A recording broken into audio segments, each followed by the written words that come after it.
Over the last 4 years, I've generated millions in revenue for my business and my clients just using LinkedIn. But getting to that level took me over 10,000 hours of time on the platform figuring it out, what works and what doesn't. So in this video, I'm giving you the shortcut to skip all the trial and error that I went through. I'm pulling back the curtain on everything I know about LinkedIn, including the exact tactics I use to achieve this outcome. So by the end of this video, you'll be able to use LinkedIn to attract clients, customers, even investors or employees if that's what you're looking for. And to get started here, you want to think about LinkedIn like a sales funnel. And most people aren't thinking about it this way. They're not systematic with it. It's random, so it doesn't work for them. And the main mistake I see people make with the platform is they don't take it seriously. They're consistently not posting nearly enough. They don't have a system to iterate on winning content so they can grow faster. And they have no idea how to convert those eyeballs into customers. Because at the end of the day, I don't want to get you clout. I want to get you customers. We don't care about the vanity metrics here. I want to turn that into actual revenue because you're trying to build a business, not become a celebrity. And these mistakes cause them to lose out on a ton of business that they could enjoy if they simply just put in a few minutes of effort per day on the platform. So what do the most successful people on LinkedIn do? How do they use it to their full potential? It's actually quite simple. First, they commit to it for the long run. So LinkedIn isn't something that you're going to post for 2 weeks and see massive results. You want to commit to 6 to 12 months because posting content online compounds. Second is they have a very dialed in content funnel, and they also have a repeatable framework for iterating on winning ideas and concepts. So if you have a winning post or a winning format, how do you take that post and get the most juice that you can out of it? And once they have a new viewer or follower in their funnel, they know how to take that follower and nurture them to eventually become a lead and customer for their business. Like take Austin Hughes, for example. He wasn't really doing anything on LinkedIn at the beginning of this year, but as soon as he started posting consistently, LinkedIn became a main marketing channel for his startup. It drives a ton of inbound and also makes their automated outbound a lot more effective. They just passed $2 million in ARR, and in October alone, they drove 494 meetings, a lot of which came inbound through LinkedIn. So why is he doing so well on the platform? There are a few things we got to think about. First of all, he has content market fit. So there's a clear overlap between the content he can post about and his expertise and what his ICP cares about and will resonate with. You see this a lot in this specific category of go-to-market tech. So tech that targets salespeople or sellers in B2B SaaS. It's a category that works really well for LinkedIn content. So there's clear content market fit, and Austin's expertise and his experience running growth product at Ramp prior aligns with that. Second is he has a consistent posting cadence. So if we look, he's posting pretty much every day, at least 5 times per week, every day on weekdays. If you're taking LinkedIn seriously, you need to be posting consistently. He also has a well-balanced content funnel. So he has a good balance between this sort of startup story content, like this example here, and industry expertise, like this lead magnet resource up here. And then also he has a good amount of actual product content. So this post, for example, is very bottom of funnel, promoting a webinar and a demo that he was doing. So you see how he has a good balance of top of funnel content that's more startup and founder stories, middle of funnel content that's more industry expertise around go-to-market and sales, and bottom of funnel content that's promoting webinars, product content, stuff like that. You'll also notice how a lot of the creative assets, so the pictures and images that he uses on his LinkedIn profile, are very scrappy and authentic. So they're not super highly produced. You have the occasional highly produced graphic, like this one looks very branded, but you see how this one looks more like an ad, whereas this one is just a lot more authentic. It's a selfie. It feels like something you'd post on your personal profile on Instagram or even Facebook. Stuff like that performs well on LinkedIn right now because it's authentic. It makes you feel like a real person, not just some corporate talking head. And most importantly, Austin has had the right mindset when it comes to LinkedIn content. When we first started working with him, he was already bought in. No one had to convince him that content worked or that it was important. The only bottleneck for him was that he didn't have time. His startup was growing very quickly, his calendar is becoming a mess, and he just needed support to keep that output consistent on LinkedIn. So you have to have the right mindset going into this, which is why I mentioned earlier, you have to commit to this for 6 to 12 months. Austin's been posting for I think 9 months now consistently, and the results show it. Now, the reason I'm showing you this is to show you what's possible on LinkedIn and to demonstrate that it's not insanely complex to see results on the platform. You just have to have the right strategy and be consistent with it. So let me break down exactly how that strategy works. So the funny thing is, if you take a LinkedIn course or look at a lot of other content around the platform, a lot of people will start off with how to set up your profile. But what actually matters is the content you're putting out. So how are you getting eyeballs onto your profile? If that's not dialed in, your profile setup doesn't really matter all that much. And there's a specific way to set up your content mix that most people seem to neglect or ignore. I don't know why. So I want to show you how to do it so you can have a competitive advantage. So you can basically set up your LinkedIn content like a sales funnel. I call this a content funnel. You have top of funnel, middle of funnel, and bottom of funnel content. And thinking this way is going to help you make content that both grows your audience and gets you more impressions, like millions of impressions, and growing your follower count, while making sure that those followers that you're bringing in are actually relevant and going to become buyers buyers of your product or service at some point. So if we look at the content funnel, there are 3 parts. The first is going to be top of funnel. This is meant to be broader. It's going to cast a wider net. It's not super targeted to your ICP, but it's stuff like founder stories and content about startup life that, again, is broader, but it performs really well on LinkedIn. So really what you want to do here is share your journey as a founder, be authentic. And a few specific examples of content that fits within this part of the funnel is going to be your origin story, a core values post, a new hire post about someone who you brought onto your team and what makes them great, or a personal narrative post about a specific story in your journey building your company. Now, the next stage in the funnel is going to be middle of funnel content. This is your industry specific thought leadership. So the goal with this type of content is to position you as the go-to resource for a very specific topic that your ICP cares about, or your target customer cares about. So for example, my middle of funnel content is centered around B2B content. I want to be the go-to resource for B2B content for anyone that is a B2B founder, B2B marketer, someone who would consider hiring my agency or using my software. I want to be the go-to resource in that category. So this video you're watching right now is a perfect example of a middle of funnel content piece. It's positioning myself as an expert on LinkedIn content. The key here is you want this content to be specific to your niche, but it's not a sales pitch. That's the mistake that a lot of founders and marketers will make here, is they'll think they're posting middle of funnel content, but it's actually bottom of funnel because there's a super hard call to action to book a demo for my product or take a call with us or something that is very much a sales pitch. Sales pitches aren't bad. They have a place. We want to convert this audience into customers, but not every middle of funnel piece of content should be a sales pitch. Now, the third stage in the funnel, this is how we convert people into actual customers, is your bottom of funnel content. This is all the stuff that's product content. So feature highlights, product launches, case studies and testimonials, all of that stuff that actually is a sales pitch. And I'm not here to tell you that pitching your product on LinkedIn is a bad thing. You want to do that. The key is you want to have the appropriate balance across all 3 content types. You want to have the appropriate amount of top of funnel content, the appropriate amount of middle of funnel content, and the appropriate amount of bottom of funnel content. Where founders mess up is they have the wrong balance. So they either skew too far top of funnel and they're trying to become a celebrity and chase vanity metrics. And that's not really what you want to be doing if you want to make money on the platform. Or the opposite, and what I see more often, is they go too far bottom of funnel. All they want to talk about is their product because the product is so cool and so fascinating. And I understand that you as a founder believe that, but your target audience doesn't want to hear about your product all the time. They want to hear about your product, just not in every single post. And I'll get into the exact percentages I would recommend in just a second here, but I want to show you a few examples of this in action first. So let's look at Austin as the first example here. So this post would be a great example of a top of funnel piece of content because it's talking about how they raised Unifi's Series A in just 9 days. A behind the scenes look at how they raised their funding, which is very top of funnel. It's a founder story. This is going to get a ton of reach on LinkedIn because it is one of those personal narrative posts. And if we get really tactical here in the hook, sharing that they raised a $12 million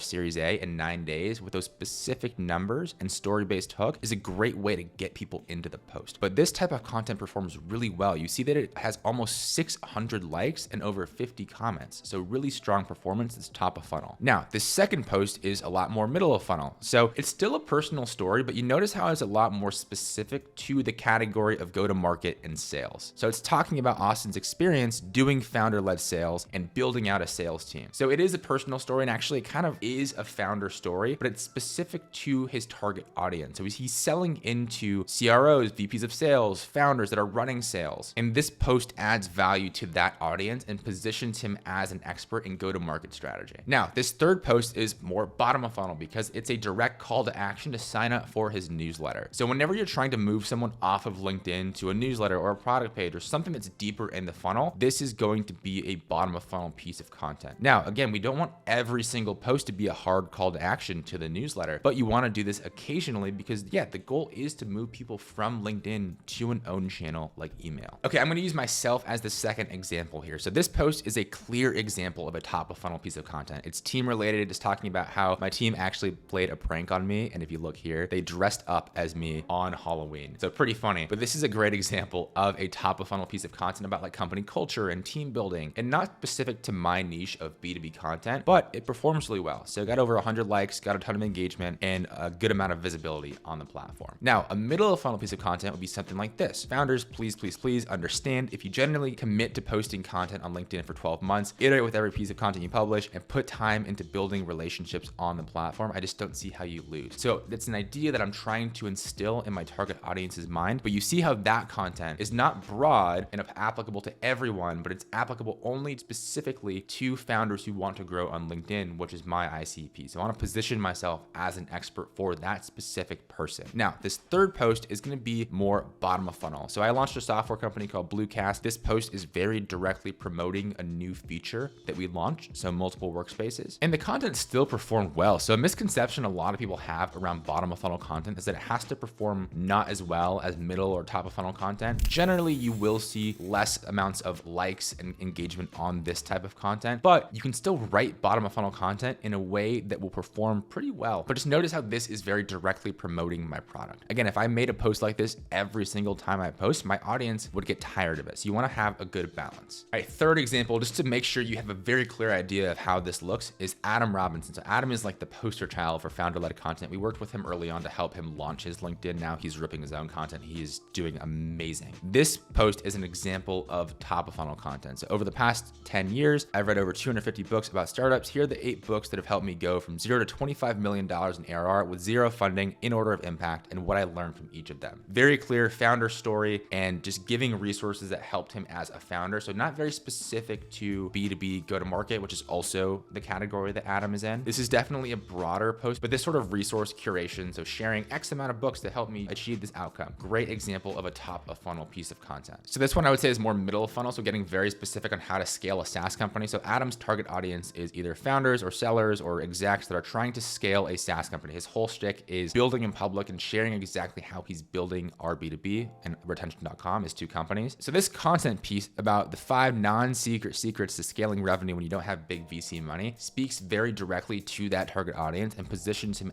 as an expert in that audience. And then this is a very clear example of a bottom of funnel post. So actually taking a video that someone else made about our B2B and a use case for the product. So a product use case video or something like this is a clear example of bottom of funnel content. So again, if Adam posted every single post in this way, he wouldn't have been able to grow to almost 110,000 followers on LinkedIn, because that's not really how you build an audience. But having a good balance between top of funnel content, middle of funnel content, and bottom of funnel content allows Adam to build a massive audience, get a ton of eyeballs, but make sure that they're translating into actual customers. So one more example here for you is Dorina from OpenPhone. So if I look at this post, this is very much a top of funnel post. So how we went from 0 to 1,000 customers at OpenPhone. So OpenPhone is a Series B tech company. So talking about a story from the early days of going from 0 to 1,000 customers, what went into that, the lessons learned. It's very much a personal narrative founder story post that does appeal to a broader audience and performs quite well. So if we look at the engagement here, over 800 likes and almost 100 comments, 25 reposts, this post popped off. So that's an example of what that top of funnel content can do for you as far as visibility and engagement goes. Now, this content is a lot more middle of funnel. So talking about things that mom and pop shops have to consider when it comes to their tech. So it's not quite a sales pitch. So it's not like a super hard call to action to book a demo for OpenPhone, but this does position Dorina as more of an expert in that category. Now, this post is going to be a lot more bottom of funnel. So talking about a very specific launch for the company. So again, anything product related like a launch or a feature highlight is going to be bottom of funnel content. Now, as far as the content mix, a lot of founders will either go one of 2 ways with this and get this totally wrong. Either one, they will skew way too far top of funnel and try to become an internet celebrity, which is not what you're trying to do in this case. They get a ton of vanity metrics like impressions and follower growth, but very few actual customers, which is not what we want to do. The other mistake is they'll go too far bottom of funnel. So every piece of content is about their product. It's all a sales pitch. And when that happens, you convert your warm audience early. But once you convert that initial group of people that were interested in your product, you're not getting new people into your audience. So you kind of hit a wall. What you want to do is have an appropriate balance of the content types across your funnel. So generally speaking, this is going to depend a bit, but generally speaking, I would start with this: 10 to 20% top of funnel content, 60 to 70% middle of funnel content, and 10 to 20% bottom of funnel content. You'll notice that middle of funnel content makes up the biggest chunk in that mix because it's the only type of content that both grows your audience and gets you new customers in your audience. Bottom of funnel doesn't really grow your audience a ton, but it does convert people. Middle of funnel content is in that sort of sweet spot, right? That's why that's the biggest chunk there. The mix is going to depend on your specific goals, but if you're starting from 0 or you're trying to just get something in place around this, I would start with 10 to 20% bottom of funnel, 10 to 20% middle of funnel, 10 to 20% top of funnel. So just to give you a very tangible example, if you're a SaaS founder selling into go-to-market leaders, your weekly content calendar might look like this. So on Monday, you'll have a new hire highlight, which is more top of funnel. On Tuesday, you'll have a post around 21 cold email subject line templates. That would be more middle of funnel. On On Wednesday, you might have a hot take on the state of SaaS go-to-market, also middle of funnel. On Thursday, you might have a personal story from your time as a VP of sales at a $20 million ARR startup. So again, it's a personal story, but it's specific to your ICP. So it's going to be more middle of funnel. And then on Friday, you might do a customer case study or a testimonial, which would be obviously bottom of funnel. So you see how I had one top of funnel post, 3 middle of funnel posts, and 1 bottom of funnel post. And just understanding this framework is going to help you be so much more systematic with how you approach producing content for the platform. You're not going to be flying blind anymore. You'll actually have a repeatable system around this, which will be super helpful. Now, you might have a few more questions around some of the more technical and tactical details around this. Like, how often do I post? What time of day do I post? So I'll go through some of the more like technical details here. And to be honest, a lot of people get so caught up in the weeds and the details here that they get overwhelmed and don't post at all, which staying consistent with posting period is a lot more important than what time or what days you post. But if you're a perfectionist like me and want to squeeze everything that you possibly can out of LinkedIn, I'm going to walk you through some of the best practices here. So first, let's talk posting frequency and times. As far as frequency, aim for 1 high quality post per day. Daily cadence is ideal on LinkedIn. I would start with either 5 times per week, so daily on weekdays. If you want to go 7 times per week, so daily every single day of the week, that's fine. You want to get in front of your audience as much as you possibly can. And 1 time per day is a good foundational cadence. The interesting thing about LinkedIn is that you can't really go like 2, 3, 4 times per day. I mean, I guess you can. And on certain launch days where you want to really go hard, that can be an effective play. But if you're posting 3 times per day on LinkedIn every single day, you'll actually see worse performance, at least as of right now. So 1 time per day, maybe twice if you're feeling really aggressive, but 1 time per day is what I'd recommend. And one objection that I get from founders a lot is, what if I'm posting too much? And there's a few things I'll push back on there. So first of all, the goal here is to get in front of your audience often. If you're only getting in front of your audience once per week, that's not often enough to build trust at a fast rate that's going to turn them into customers. Second is that when you post, not everyone in your audience sees every post, especially on LinkedIn right now. You'll notice that, say, I don't know, if you have 30,000 followers, an average post might get 10,000 impressions or something like that. So to assume that every audience member is seeing every post is a bit naive. Third, and Gary Vee's been talking about this a lot lately, social is moving more and more in the direction of every post having a genuine chance to pop off, no matter your follower count. So you want to view every single post as a creative test. And if you're only posting once per week, you're only getting 1 test per week and only 4 data points per month on what's working and what's not. Versus if you're posting 5 times per week, you get 20 data points every single month. And if you're posting 7 times per week, you're getting 28 to 30 data points every single month on what works and what doesn't. And the key thing is when you find what does work, you want to do more of that. So if you're only giving yourself 4 chances or 8 chances per month to identify winning posts, it's going to take you a lot longer to figure out what works. So you want to think about every single post as a creative test. So is this hook good? Is this story good? Is this format good? And when you're first starting, you're not going to know, so you have to post frequently. Now, as far as timing, mid-morning seem to work best. So if I had to pick a time, I'd probably go 9 a.m. Eastern or 10 a.m. Eastern. The key thing is you want it to be during work hours, probably sometime in the morning. You can post in the afternoon, and I've had posts in the afternoon perform quite well, but you probably want to avoid posting late into the evening or in the middle of the night or way too early in the morning. At the end of the day though, posting at all is a lot more important than the specific time. So if you have a busy day and the only time you can post is at 8 p.m., it's okay. The content will still do fine. But again, if you're trying to squeeze everything that you possibly can out of the platform, I'd look to post somewhere between 9 and 10 a.m. Eastern or 9 and 10 a.m. local time if you're international, just to make sure you're maximizing the amount of people that are going to be online and ready to view and engage with your content. And a pro tip here is you want to make sure that you're getting as much engagement as possible in those first 30 to 60 minutes after a post goes live. Those first 30 to 60 minutes are sort of the golden hour for influencing how your content is going to perform. This is why posting in the mid-morning tends to work well, because if you post in the evening, not many people are online, the initial engagement might be slow, the post flops. But you want to make sure in those first 30 to 60 minutes that people are commenting and engaging, and that you're replying to those comments and you're engaging back, because when you engage back with people, that just creates this snowball of engagement. And the more of that you can get on a post earlier on, the more you can increase the performance trajectory of that individual post. So for example, when founders post fundraising announcements, they'll typically coordinate with their investors and team members and employees and friends and family to go and engage with the content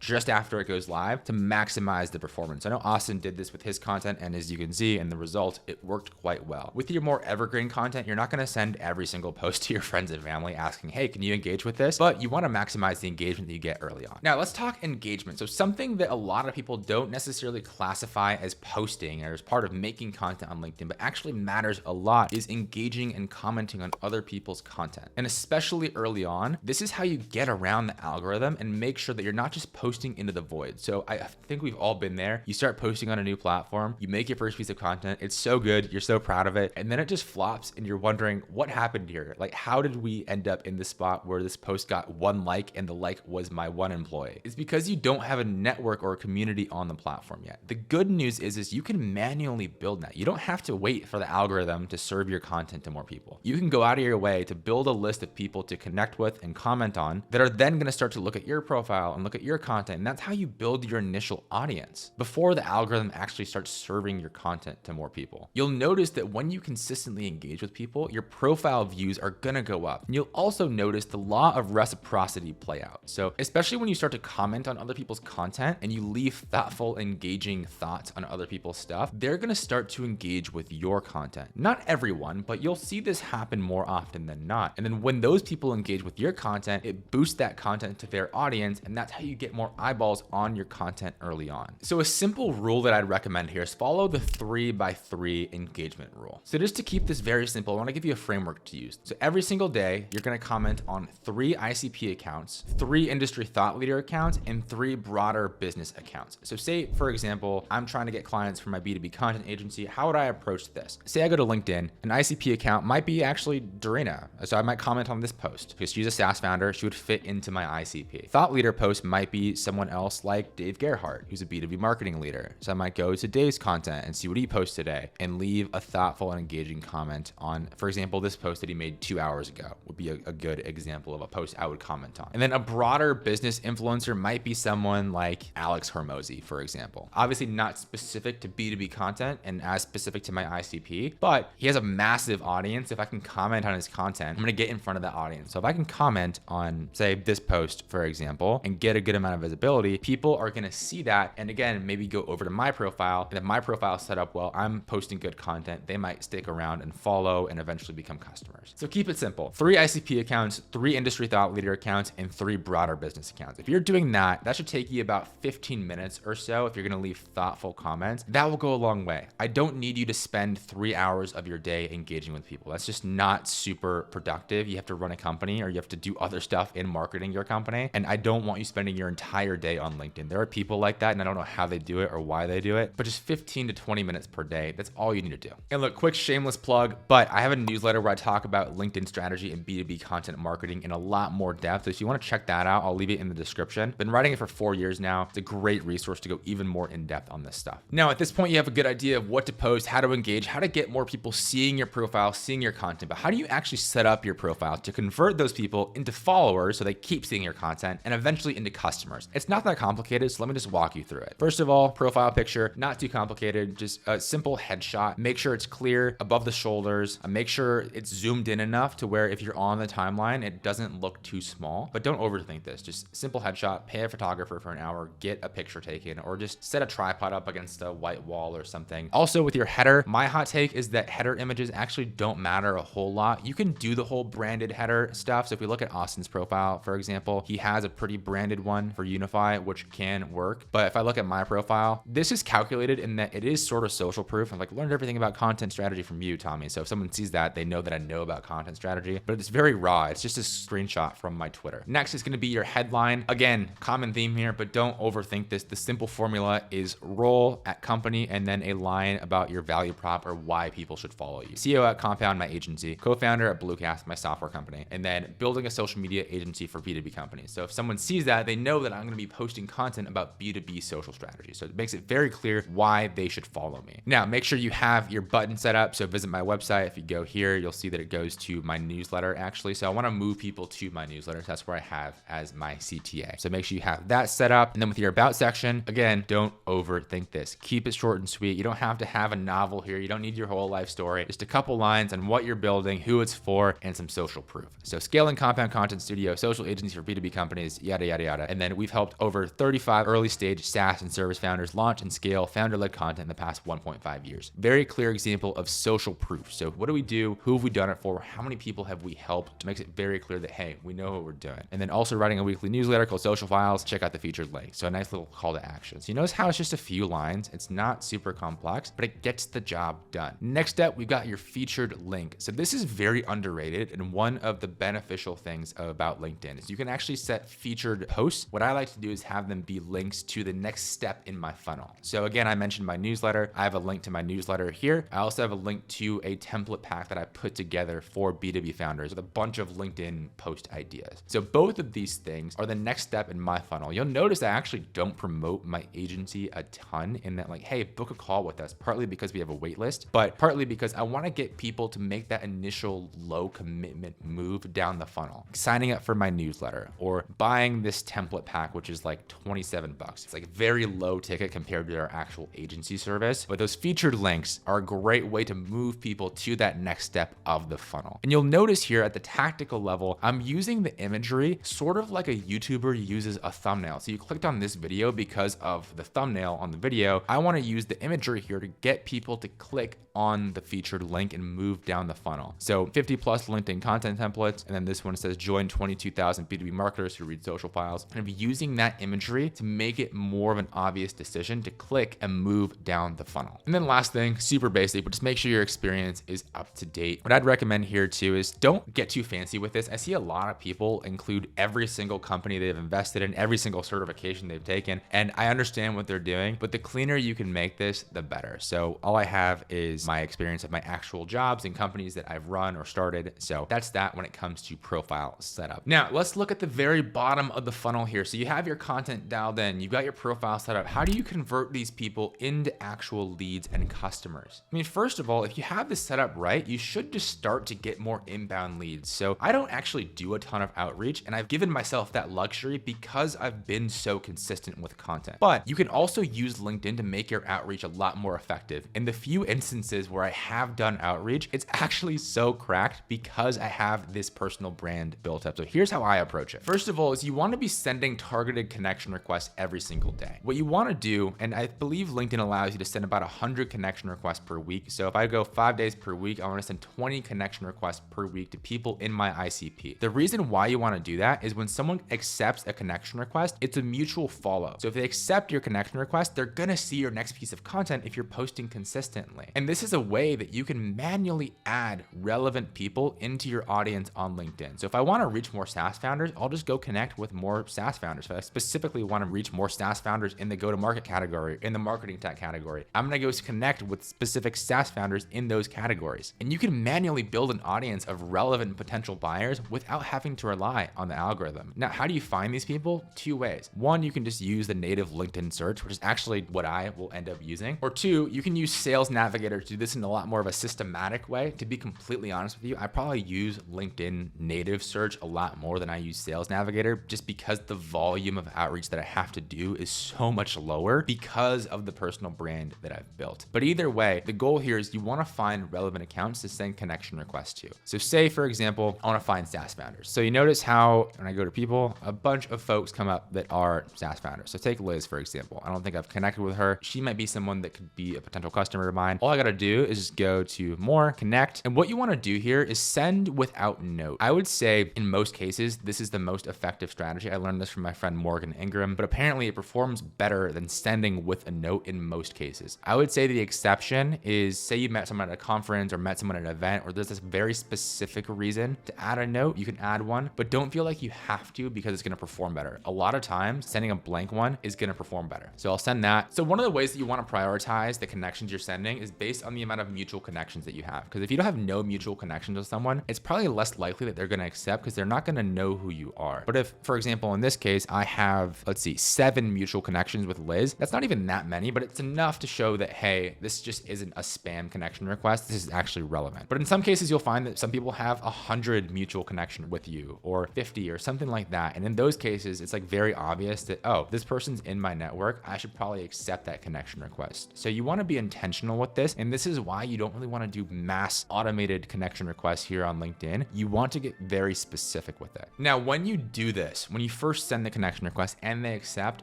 don't hop into the DMs right away and start pitching your stuff. You're going to scare people off. All you want to do is they accept the connection request, just keep posting your content. That's all you want to do. You can shoot a message and be like, hey, thanks for connecting. I don't find that that's super helpful. I would rather just post content and have them see my content content and build trust with me that way. And then eventually you can slide in the DMs. And even then, you don't want to just be pitching right away. Now, once they accept your connection request, they're going to see your content more often. And once they do, they might end up going to your profile because they start to get curious about what you do. And they might actually be a relevant customer for your service or product. And what you can do here, this is how I actually like to do outreach. Look at my profile viewers. So 6,319 people have viewed my profile in the past 90 days. And all I can do is go and look through the people specifically. So if you haven't upgraded to LinkedIn Premium, I would do so you can see the people that have viewed your profile. Very high ROI investment. But if I'm looking through here, what I'm looking for is people that would fit my ICP. So not everyone is going to be in this because again, we're posting some top of funnel content, so it's not always super targeted. Let's say for example, Daniel. Daniel's a co-founder and CEO at Cinch, which is a go-to-market tech company, also YC-backed company. So very much in my ICP. And if I wanted to do outreach to Daniel and potentially get him as a customer, right now we have a wait list, so I don't necessarily need to do that. But if I did, I would go to his profile. The way I would think about it is send a 2 to 3 minute personalized Loom video, giving value related to your product. So say for example, for me, it's LinkedIn content. I would do an audit of his LinkedIn profile and say like, okay, your headline could be better because of this, or your about section could be better because of this, or actually I looked at your content and I think here are 2 or 3 simple quick wins that you could implement to improve. Adding that value up front without a pitch will get me in the door. And if he actually needs help with LinkedIn content, or this is relevant to him, he might move deeper into the funnel. Another hypothetical example, if you're running a SaaS in the email marketing category, you could do an audit of someone's emails. The point is you want to send a personalized message, ideally on Loom, because it's going to build trust faster on video, that shows that you're an expert and just adds value, gives them a quick win, add some social proof. Like I would say, by the way, I've helped over 35 founders do this if you want help, or something like that. But just simply going through your profile viewers like this, once you start posting, you'll find that more and more people in your ICP are viewing your profile, and you can use that intent signal to do outreach to them in a personalized way. And all of that is what I would go back and tell my younger self about LinkedIn strategy and how to use LinkedIn to generate revenue. Now in this video, I went a little bit more broad and showed you the types of content to make and an overall strategy. But within the actual content, there's actually one piece of this that is the most important for making the content perform well, which is why in this link, I show you exactly how to write the perfect hooks for your LinkedIn content. So your posts get as much engagement and reach as they possibly can. And so you can get as many leads as humanly possible going into your funnel. So I'll see you over there.